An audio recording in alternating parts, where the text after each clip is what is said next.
Sobat senior yang diberkati oleh Tuhan, salam sehat untuk kita semua. Senang rasanya menjumpai Anda dalam acara Jendela Hati.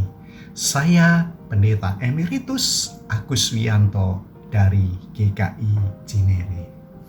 Judul renungan kita saat ini adalah mengeluarkan buah dalam ketekunan, yang dilandaskan Lukas 8 ayat 4-15 berbunyi demikian.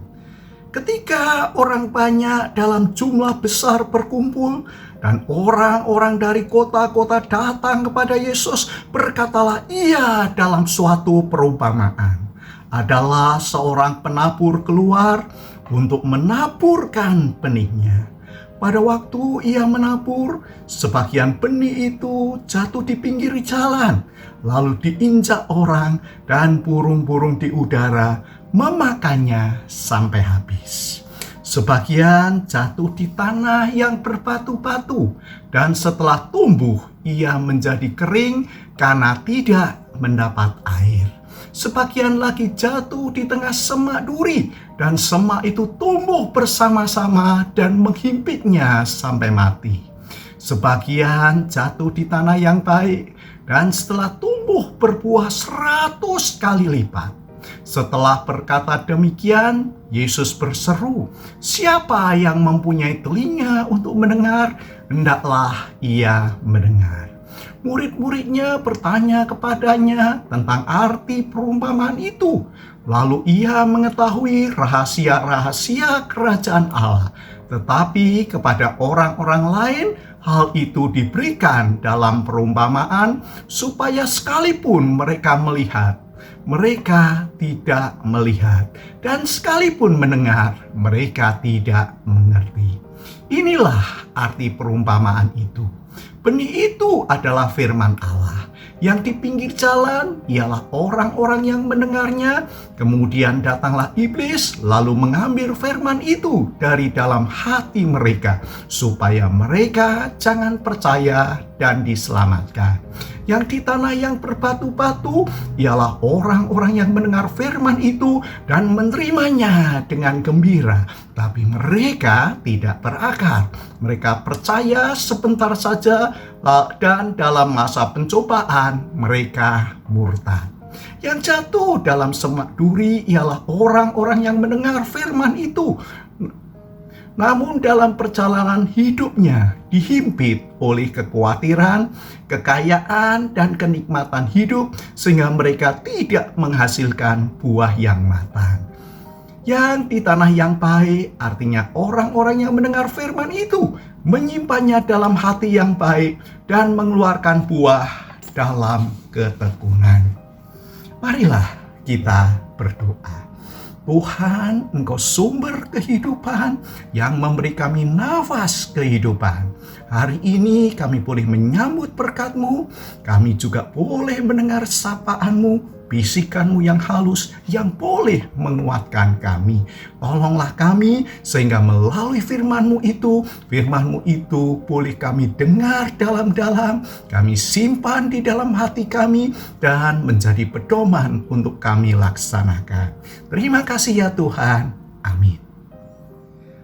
Mengeluarkan buah dalam ketekunan.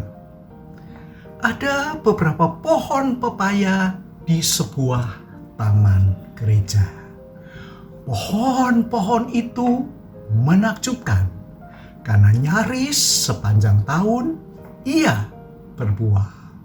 Buahnya tidak terlalu besar, tapi manisnya luar biasa. Warnanya merona menggoda. Para penatua dan jemaat antri menantikan buahnya matang. Dan pekerja kebun gereja akan membaginya sesuai dengan urutan antri.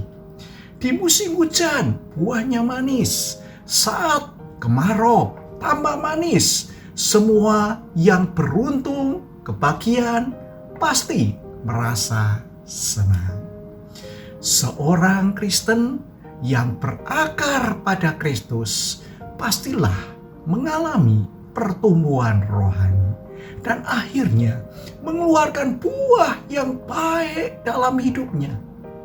Semua proses itu dimulai dengan satu langkah penting: menyimpan firman Tuhan dalam hati yang baik.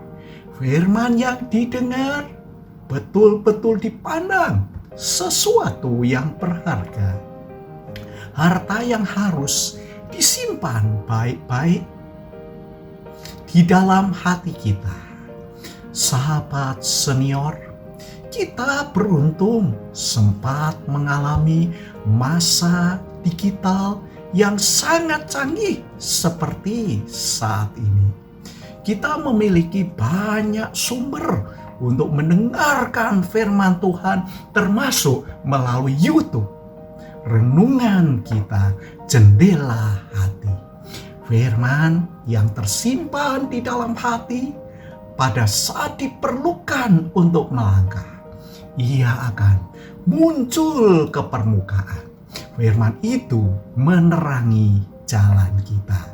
Kita akan dikuatkan olehnya untuk setia dan tekun berbuah manis bagi Tuhan di dalam setiap musim kehidupan. Marilah kita berdoa. Allah, Sang Sumber Kasih Karunia yang selalu menyiram kami dengan kasih. Kasih-Mu pagi ini boleh kami rasakan. Tuhan, setelah kami mendengar firman-Mu, biarlah firman-Mu yang boleh menjadi pelita bagi kehidupan kami. Kami harus melangkah, menyusuri hari-hari kehidupan kami, namun satu kepastian, Engkau terus memegang tangan kami. Engkau boleh terus mengarahkan langkah kami, dan Engkau menyinari kami dengan sinar kebenaran, yaitu firman-Mu sendiri. Sertai kami hari ini, sehingga kami boleh terus merasakan damai sejahtera di dalam Engkau. Dalam Kristus kami berdoa. Amin. Demikianlah renungan kita hari ini. Saudara, jangan lupa subscribe, like, dan bagikan kepada yang lain. Tuhan memberkati.